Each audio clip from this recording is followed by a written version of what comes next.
ઘણા લોકોના મૃત્યુ થયેલા છે ત્યારે અવારનવાર આવી ઘટનાઓ આ વિસ્તારની અંદર બનતી જાય છે। ત્યારે જે પણ જવાબદાર અધિકારી હોય એમને અમે કહેવા માંગીએ છીએ તાત્કાલિક ધોરણે આ મોટી જોડોલી ગામની અંદર જે 2 દીકરીઓના જીવ ગયેલા છે એમને તાત્કાલિક ધોરણે 1-1 કરોડ રૂપિયાની સહાય આપવી જોઈએ।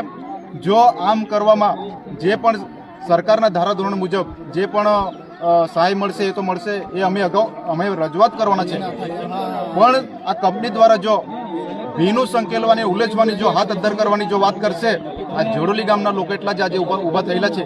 આખા ગામના લોકોને ટોળામાં બધા ગામના લોકોને ભેગા કરીને ત્યાં અમારા ન્યાય માટે આ 2 દીકરીઓના જીવ ગયેલા છે એના માટે અમારે ન્યાય મેળવવા માટે અમારે ત્યાં આવવું નહીં પડે। એટલે જે પણ પાણી પુરવઠાના જે પણ અધિકારી હશે એ તાત્કાલિક ધોરણે અહીંયા આવે, જ્યાં સુધી આવશે નહીં ત્યાં સુધી આ 2 બાળકીની લાશો અમે ઉઠાવવાના નથી। અને અહીંયા સ્થળ પર આવીને પછી એવું કહી જાઓ સહાય કેટલી આપવાના છે, અમારી માંગણી છે ગામ લોકોની અને એમના માતા પિતાની। આ 2 બાળકો ગયેલા છે એ ક્યારે આ દુનિયાની અંદર પાછા આવવાના નથી। ત્યારે જે પણ પાણી પુરવઠાના અધિકારીઓ છે સ્થળ પર આવે અને તો જ અમે આ લાશને અમે અહીંયાથી ઉઠાવવાના છે। અમારી માંગણી ને લાગણી ગામના લોકોની એવી છે કે 1 કરોડ રૂપિયા આ દીકરીના પરિવારને આપે એવી અમે ગ્રામજનો વતી અને આગેવાનો વતી બધા જ આગેવાનો અહીંયા આવેલા છે ત્યારે પાણી પુરવઠાના અધિકારીને અમે કહેવા માંગીએ છીએ। રસિકભાઈ બિલ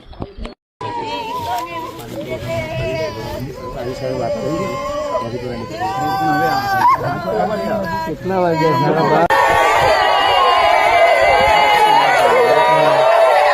સંતોષકારક એનો એક જે કઈ હોય તે વાતચીત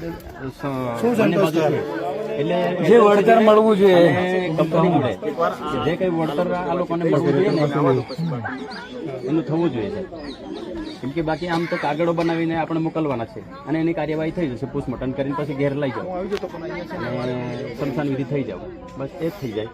એટલે જે કંપની આ કામ કર્યું છે એના જોડે પણ વાતચીત કરીને પણ એનું જે કંઈક નક્કી કરવાનું હોય એ નક્કી થવા જોઈએ, એવું કેવું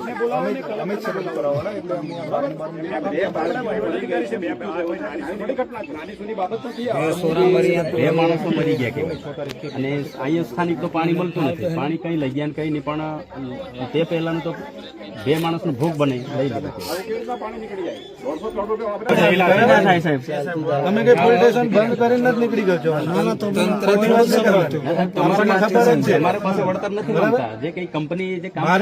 તમારી જોડે નહીં, અમે તમારી જોડે અમે કઈ કહેતા જ નહીં ને, આજે કંપની છે એની વાત કરવાની।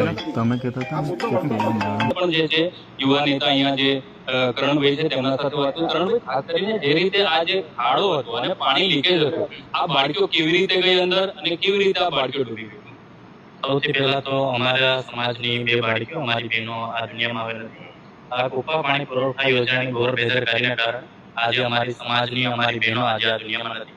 તો સૌથી પહેલા તો આ જે કુપા પાણી પુરવઠાના જે કોન્ટ્રાક્ટરો છે એ ફૂલ ભ્રષ્ટાચાર કરેલો છે, જેના કારણે અહીં પાઇપ લીકેજ થઈ છે, જેના કારણે આજે અમારા સમાજની અમારી બહેનો આ દુનિયામાં નથી। તો અમારે સરકારથી કાં તો કંપનીના જે કોન્ટ્રાક્ટરો છે, માંગણી અમારી એવી છે કે જે અમારી સમાજની 2 બહેનો મરી છે એમને અમે હવે સહાય પેટે 1 કરોડ રૂપિયા અહીં આ જ સ્થળ ઉપર જાહેર કરવામાં આવે। આ જ સ્થળ ઉપર જાહેર ન કરવામાં આવે તો અમારી જે સમાજની જે 2 બાળાઓ મરેલી છે એમનો જે લાશ છે અમે ઉઠાવીશું।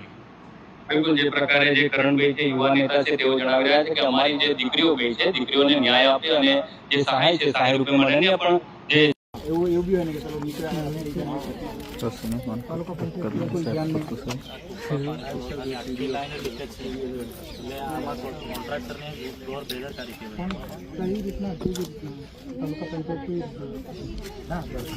આપણે તો સ્થળ ઉપર જ આમ બધું ફેસલો જોઈએ, આપણે માંગણી એવી છે સ્થળ ઉપર ફેસલો જોઈએ, એ માંગણી છે, પણ આપણે વચગાળાનો સાંસદ